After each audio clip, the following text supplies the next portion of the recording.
Alright, so today's going to be a Sunday vlog. Just going over my Saturday Standard Showdown results.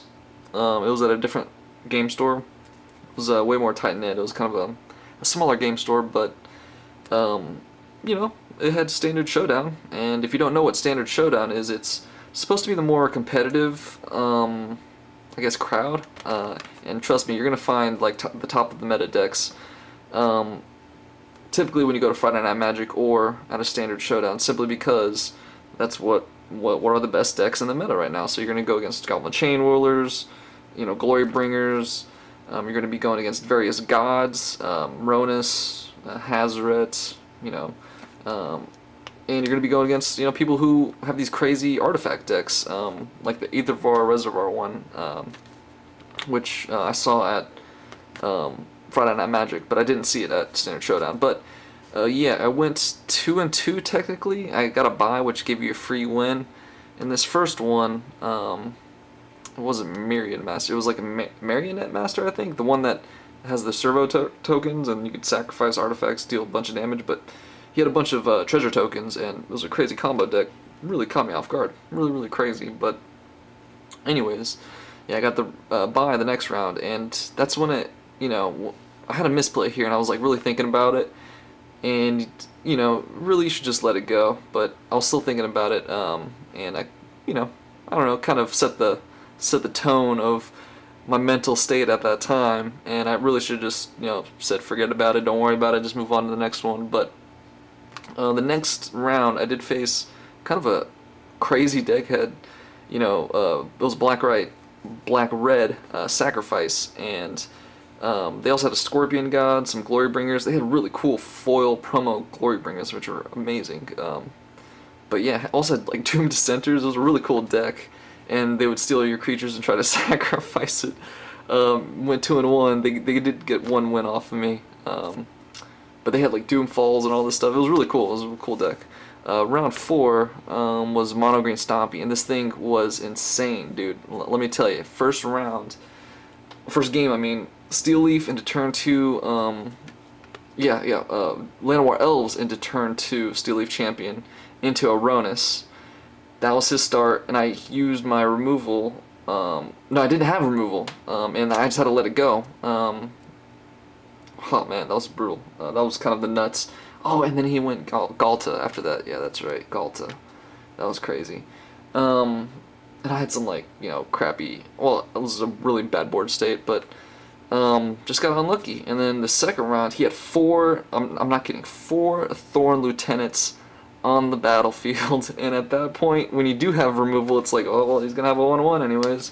And he has 3 more Thorn Lieutenants, which is like, well, what are you gonna do? I'm not playing board clears. So, you know, that's a really crazy deck right now.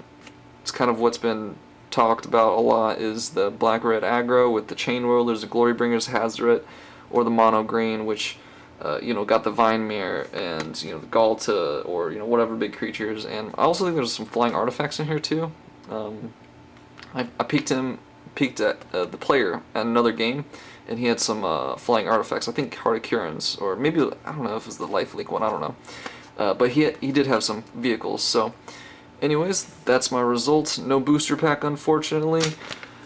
Gonna readjust my deck, and I think I'm gonna go and look on YouTube and watch SaffronOlive's, well, I've already watched it, but I'm gonna take his advice and kind of utilize that energy deck theme, bring back the Long Tusk Cubs.